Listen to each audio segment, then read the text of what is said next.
Yes, ladies and gentlemen, big boys and dolls, ni usiku wa miaka 30 ya Bongo Flava na tupo hapa na moja kati ya mshikaji ambaye ameweza kufanya makubwa sana katika game la muziki wa Bongo Flava, G Nako G Wara Wara, lakini pia ni moja kati ya mshikaji ambaye anawakilisha kundi la weusi. Nipo naye hapa. Ni aje my brother? Kama kawa.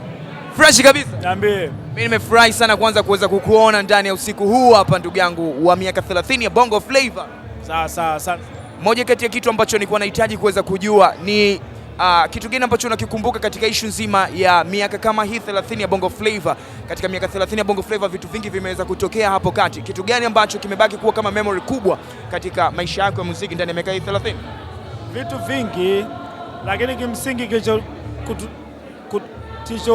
tukutanisha hapa ni muziki, na kumbukumbu nyingi zaidi mimi ninazo za kimuziki zaidi na washikaji na ndugu zangu, umeelewa? Kwa hiyo kuna vitu vingi ambavyo vya maisha ya kawaida ambayo tunaishi, lakini kimsingi kikubwa ambacho kinanikumbusha ama kitu ambacho kipo kichwani kwangu na kinachonizunguka muda wote ni muziki. Yeah.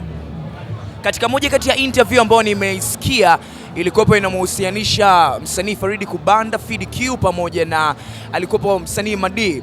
Moja kati ya story ambazo walikuwa wanazipiga, walikuwa wanahusianisha kundi la weusi kwa Gen Z, kwa udogo tu. Watu wameweza kuwaona katika baadhi ya ngoma hizi wa Polo, akina nani, kipindi ambacho wakina Gen Z ndio wanaanza kujielewa. Kwa udogo tu storia ya weusi ndugu yangu, ili mtu anapozungumzia kwamba miaka 30 ya Bongo Flava aweze akaelewa mchango gani kundi la weusi limeweza kuhusika, na wewe ukiwa ni moja kati ya mtu ambaye unaliunda kundi la weusi. Weusi haijafikisha miaka 30 kwenye muziki. Waweza kusema weusi ipo between kizazi cha sasa hivi na kizazi kilichopita. Kwa hiyo weusi ipo katikati. Kwa hiyo weusi ni kama bridge. Yeah. Respect sana. Nahitaji kuweza kujua pia ni kuhusiana na issue nzima ya performance gani ambao unawishi sana kuweza kuiona usiku wa leo? Performance nyingi, kwa sababu unajua hapa leo hii celebration ya watu ambao wako hapa ni sijaona kwenye stage muda mrefu. Kwa hiyo kila mtu anataka nimuone anavyoperform, sauti yake na vitu kama hivyo. Yeah. Shukrani sana ndugu yangu G Nako G Wara Wara. Metisha like no my brother. Respect sana kwa time yako.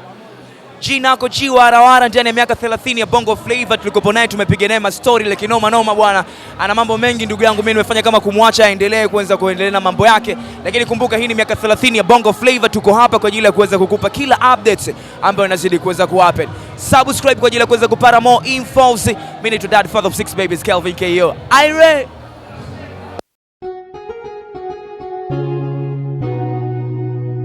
Kasako Media, tunaangazia maisha, tunaandika kesho.